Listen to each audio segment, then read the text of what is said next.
ऐसा मेरे साथ ही क्यों होता है? जितना मर्ज़ी पढ़ लूँ, कल तो मैंने फ़ेल ही होना है। क्या फ़ायदा अप्लाई करके? मुझे कौन सा जॉब मिल जानी है? इस तरह की स्टेट ऑफ माइंड को विक्टिम मेंटालिटी कहते हैं। और आज की वीडियो का यही टॉपिक है। डिस्कस करेंगे कि बच्चों में विक्टिम मेंटालिटी क्यों पैदा होती है और इसको किस तरह से कंट्रोल किया जा सकता है।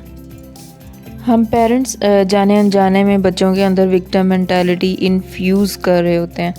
इसकी कुछ रीज़न्स होती हैं। नंबर 1, जब पेरेंट्स बच्चों के सामने एक विक्टिम मेंटालिटी की रोल मॉडलिंग करें, मतलब पेरेंट्स बच्चों के सामने ये कहें कि मेरे साथ ही ऐसा क्यों होता है। इससे बच्चों को ये मैसेज आएगा कि आप एक पावरलेस विक्टिम हैं और बच्चों में भी यही एटीट्यूड आएगा।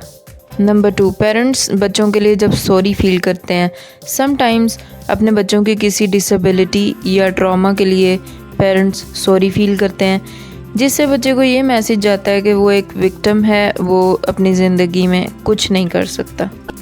नंबर 3, बच्चे की कैपेबिलिटीज़ को अंडर एस्टिमेट करना, बजाय इन चीज़ों पर फोकस करने कि जो बच्चा कर सकता है, उन चीज़ों पर फोकस करना जो वो नहीं कर सकता।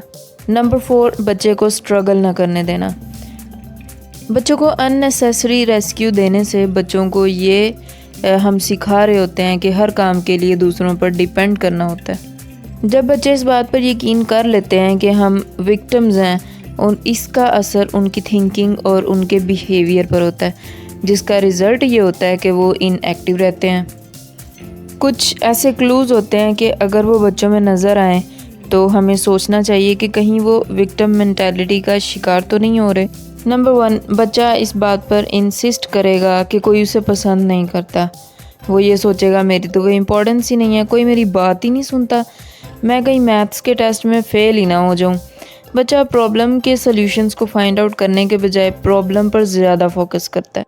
नंबर 2, जो बच्चा विक्टिम मेंटालिटी का शिकार होता है उसके लिए दुनिया में अच्छी बातें ढूंढना बड़ा ही मुश्किल होता है। फॉर एग्ज़ाम्पल, जो रिश्तेदार उसको बुरे लगते हैं वो उनके बारे में ज़्यादा बात करेगा, जो अच्छे लगते हैं उनको इग्नोर करेगा, मुश्किलात को एग्जेजरेट करेगा।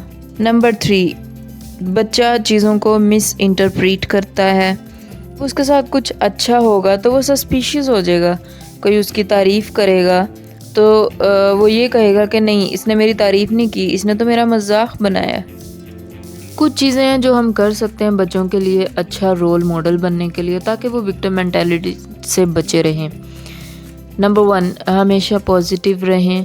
जब कोई टफ़ कंडीशन आए तो नेगेटिव स्टेटमेंट्स देने से गुरेज करें। नंबर 2, पॉजिटिव चेंजेस लाने की कोशिश करें। दूसरों के साथ काइंड और हेल्पिंग बिहेवियर रखें, जिससे बच्चे को ये मैसेज जाए कि हर किसी के अंदर इस दुनिया को बेहतर बनाने की एबिलिटी होती है। कॉन्फिडेंट बने मगर एग्रेसिव ना हो। अगर कोई लाइन क्रॉस करके आपसे आगे भाग जाता है तो पोलाइटली उससे बात कर लें, ताकि बच्चे ये सोचें कि अपने लिए पोलाइट वे में स्टैंड लेना कोई बुरी बात नहीं है। नंबर 4, अगर बच्चा नेगेटिविटी पर ज़्यादा फोकस करता है तो ऐसे क्वेश्चंस करने से अवॉइड करें, लाइक आज आपका दिन कैसा गुजरा। इन क्वेश्चन से अवॉइड करें, बल्कि उससे ये पूछें कि आज स्कूल में सबसे ज़्यादा मज़ा कब आया। हाँ, बच्चों की मुश्किलात भी इनसे सुनें, लेकिन नेगेटिव चीज़ों को अपनी कॉन्वर्सेशन का मेन फोकस ना बनाएं। नंबर 5, जब बच्चा किसी टफ़ टाइम से गुजर रहा होता है तो डेफिनेटली कुछ चीज़ें ऐसी होती हैं जिन पर हमारा या बच्चों का कंट्रोल नहीं होता, लाइक इन्वायरमेंट या दूसरे लोगों का बिहेवियर। इन चीज़ों पे तो हमारा कंट्रोल नहीं होता, लेकिन कुछ चीज़ें डेफिनेटली ऐसी भी होती हैं जिनको हम अपने कंट्रोल में कर सकते हैं। हमें बच्चों को भी सिखाना चाहिए। फॉर एग्ज़ाम्पल, बच्चों की एफ़र्ट, बच्चों का एटीट्यूड और वो टफ़ कंडीशंस में किस तरह से रिस्पॉन्ड करते हैं, ये सब हमारे कंट्रोल में होता है। नंबर 6, बच्चों को पर्सनल रिस्पॉन्सिबिलिटी को एक्सेप्ट करना आना चाहिए, दूसरों पर ब्लेम करने के बजाय। फॉर एग्ज़ाम्पल, अगर पेपर में 5 में से 1 क्वेश्चन आउट ऑफ सिलेबस आ गया तो टीचर को ब्लेम करने के बजाय कि मैं टीचर की वजह से फ़ेल हुआ हूँ क्योंकि एक क्वेश्चन आउट ऑफ सिलेबस आ गया था, बच्चे से पेरेंट्स को ये क्वेश्चन करना चाहिए कि क्या वाकई सारी मिस्टेक टीचर की थी। Number 7, teenagers by nature he dramatic होते हैं। वो बड़ी आसानी से अज्यूम कर लेते हैं कि हमारी ज़िंदगी जितनी मुश्किल है उतनी तो किसी की होती नहीं है, किसी को तो हमारी प्रॉब्लम्स समझ में आ ही नहीं सकती। और सोशल मीडिया टीनेजर्स को एक ग्लोबल प्लेटफॉर्म मुहैया करता है जहाँ से वो ये सब परसीव कर रहे होते हैं और शेयर भी करते हैं सोशल मीडिया पे। और ये बहुत इम्पोर्टेंट है कि बच्चों को बताया जाए सोशल मीडिया कैसे विक्टिम मेंटालिटी को फ्यूल करता है। और टीनेजर्स पावर रखते हैं दूसरों को इन्फ्लुएंस कर, तो बच्चों को इनकरेज करें कि वो सोशल मीडिया पे कंप्लेन या कोई नेगेटिव बात ना करें, ताकि इससे दूसरे टीनेजर्स भी बचे रहें।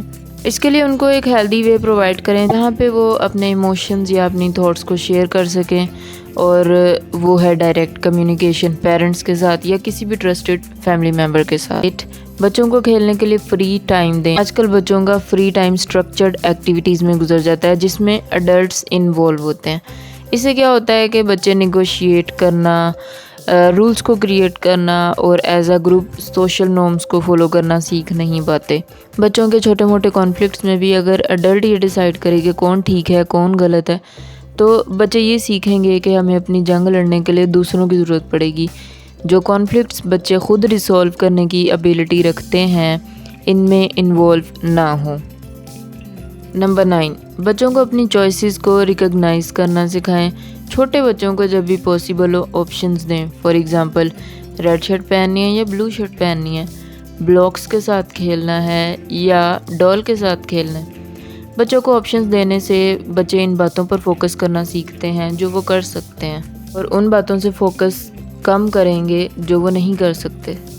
नंबर 10, जब बच्चा किसी सिचुएशन में विक्टिम बन जाता है, लाइक बच्चों ने स्कूल में आज बच्चे का बड़ा मजाक बनाया, तो उसको बेटर फील कराने के लिए ये ना कहें कि चलो अब बाहर चलते हैं। इस तरह बच्चा ये समझता है कि विक्टिम बनने से रिवॉर्ड्स मिलते हैं। लेकिन बच्चे को इग्नोर भी ना करें, इसको रियलाइज़ करवाएं कि आप उसकी फीलिंग्स को समझते हैं। लाइक इस तरह के वर्ड्स कहें कि मुझे पता है आपको बड़ा दुख हो रहा है, बड़ा गुस्सा आ रहा है, लेकिन साथ ही ये भी क्लियर करें कि कोई फ़र्क नहीं पड़ता कि सर्कमस्टांसिस क्या हैं। बच्चे को सिखाएं कि आपके पास ऑप्शंस हैं कि आप किस तरह रिस्पॉन्ड करोगे। जब आप बच्चे को ये शो कराएंगे कि आपको यकीन है कि उसके अंदर हार्ड टाइम को फेस करने की एबिलिटी है, तो वो डेफिनेटली कॉन्फिडेंट फील करेगा।